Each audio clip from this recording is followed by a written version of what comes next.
Naam, leo ni Jumapili ambayo tumejifunza na hapa ni baada ya ibada ambayo imefanyika katika kanisa la KLPK Kongowe Kibaha. Leo tumejifunza somo ambalo linahusiana na wanafunzi. Na hapa nipo na mchungaji Marcel au Bishop Marcel Mtaki ambaye yeye atatuelezea kuhusiana na somo hilo kwa ufupi zaidi kabisa. Na hapa huyu hapa mchungaji, Bwana asifiwe. Amina. Unaendeleaje? Namshukuru Mungu ni mwema. Nifurahi kuona. Asante. Leo tumejifunza somo la wanafunzi. Nini dhumuni la somo hili kwa waumini sasa wa kanisa lako hili? Somo la wanafunzi linalenga kumkuuza huyu Mkristo kutoka katika hatua ya chini mpaka aende kwenye utimilifu wa cheo cha Kristo kama tulivyosoma katika Waefeso mlango wa 4 mstari wa 11 mpaka wa 16. Kwa hiyo lengo hasa ni kuwakuuza Wakristo wote wafikie kwenye cheo cha utimilifu wa Kristo. Yaani wazionyeshe tabia za Kristo kwa jamii inayotuzunguka na kufanya yale mambo ambayo Kristo anahitaji tuyafanye kama watu wakomavu, tufae kwa kazi njema, tufae kwa mambo mbalimbali ambayo ni ya baraka mbele za Mungu. Lakini pia kuna mambo yamegusia, mambo ya msingi sana kwa vijana ambao wanakuwa na tabia ambazo sizo. Labda nini hasa ambacho nyinyi watumishi wa Mungu mnakuwa mnakilenga zaidi? Tunacholenga hasa katika swala la ukuaji ni namna ambavyo mtu anaweza kutoka kwenye zile tabia za uchanga. Tabia zozote ambazo zinamfanya mtu arudi dhambini ni tabia za uchanga. Kupenda vitu ambavyo vinatoa harufu mbaya. Dhambi ni mfano wa vitu viovu vinavyotoa harufu mbaya. Jamii kiona inanyosha kidole. Kwa hiyo somo hili la kuwa mwanafunzi wa Kristo linalenga kumsaidia mtu kutoka katika hatua ya chini na kumweka katika kiwango kizuri cha ukomavu. Yeye binafsi anakuwa na uhusiano mzuri na Mungu, lakini pia anakuwa na uhusiano mzuri na jamii inayomzunguka, na yeye mwenyewe anakuwa amekuwa na kuimarika, amejenga stamina ya kutosha katika maisha ya kiroho. Yaani hawi mtu dhaifu. Watu dhaifu ni kama hivi, anaangushwa na ulevi, zina matatizo mengi tu ambayo yanaliharibu kanisa. Tabia za uchanga ni tabia nyingi ambazo kwa muda mfupi siwezi kuzisema zote, lakini zile ndio tunasema ni tabia ambazo tuna mikakati na kujitahidi ili ziweze kuondoa kwenye kanisa la Mungu. Na kanisa la Mungu likisha komaa linaweza likaufanya utume wa Kristo katika dunia hii ukafika katika viwango ambavyo Yesu mwenyewe anataka.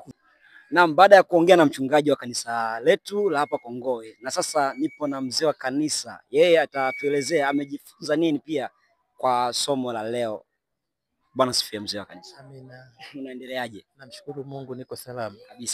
Kabisa. Tumejifunza somo la wanafunzi siku ya leo. Kipi umejifunza kwa mchungaji wetu? Kwanza nimejifunza mambo mengi na uzuri nimekuwa naye toka kwa muda mrefu wakati analianza hili somo. Kitu kikubwa ni gharama ya kuwa mwanafunzi. Kwamba ili uwe mwanafunzi mzuri lazima kuna gharama utaitoa na kuna gharama utaifuata. Lakini cha pili ni faida za kuwa mwanafunzi wa Yesu. Kuna faida za kuwa mwanafunzi wa Yesu na ambazo pia zinaambatana na wewe kuwa mwanafunzi wake. Lakini kikubwa zaidi ambacho nimejifunza ni kila mtu anapaswa kuwa mwanafunzi wa Yesu. Kila mtu anapaswa kuwa mwanafunzi wa nani? Wa Yesu. Na kila mtu amezaliwa kuwa mwanafunzi wa Yesu. Hicho ndicho kikubwa ambacho nimejifunza kutoka na somo la leo ambalo ni muendelezo wa somo lake ambalo nadhani leo tutakuwa limefikia mwisho wa namna ya kuwa mwanafunzi wa Yesu. Mwenyekiti, Bwana asifiwe. Amina. Vizuri kabisa, namshukuru Mungu, ni neema ya Mungu tunaiona. Kabisa. Bwana, leo tuko kwenye ibada nzuri, ibada ya baraka ambayo amefundisha mtumishi wa Mungu Bishop Marcel Mtaki. Akafundisha somo kuhusiana na wanafunzi. Wewe umejifunza nini kwa somo la leo?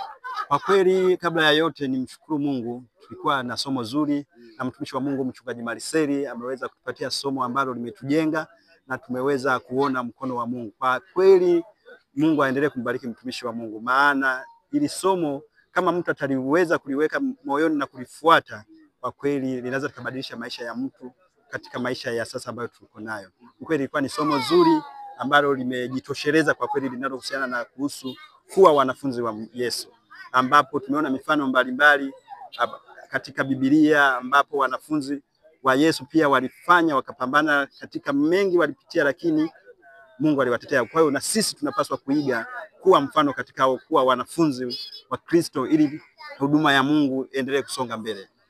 Vijana wengi wanapenda kuchelewa kanisani na wanakosa masomo kama haya, na ratiba hapa kanisani imeona inaanza asubuhi. Unawaambia nini vijana kama hao? Kwa kweli nipende kuwaambia tu kwamba ibada kwanza inatakiwa uanze nayo kuanzia jana yake kabla ya kufika siku inayofuata ambayo ndio siku ya ibada. Kwa ni kujipanga ili mtu aweze kuwahi mapema kwa ajili ya ibada, ili waweze kujifunza masomo mbalimbali. Unapokuja kanisani umechelewa, pia ni mojawapo ya kitu ambacho sio kizuri, kwa sababu kuchelewa ibada ni mojawapo pia ya kutokuwa na maandalizi ya kufanya. Bwana asifiwe. Amina. Unaendeleaje? Naendelea vizuri. Uko vizuri kabisa. Niko vizuri kabisa. Naona umependeza sana. Namshukuru Mungu. Leo bwana, tumejifunza somo letu zuri kabisa la wanafunzi. Somo zuri la wanafunzi. Wewe umejifunza nini? Kiukweli mimi ni mwalimu wa watoto, kwa sikuwepo kwenye tulikuwa tuna watoto, kwa tulikuwa darasani kule kwa watoto, lakini watoto pia wamejifunza. Ukizungumzia wanafunzi, wewe unajifunza nini? Yaani kwamba mwanafunzi ni yule mtu ambaye anajinyenyekeza, yaani kwamba anakubali kufundishwa. Okay. Ndio. Sawa, wewe umesema unafundisha watoto, labda wewe ukiwa unafundisha kuhusiana na somo la wanafunzi watoto wale. Wanalipokeaje watoto? Watoto wanaelewa kiukweli, tunamshukuru Mungu kwa sababu tunavyowaelekeza kwamba mwanafunzi anatakiwa kuwaje, basi ni vile wanatii na tunawaona katika namna wanavyoenda, wanaenda vizuri. Basi shukrani sana dada mzuri. Asante, Mungu akubariki. Asante sana.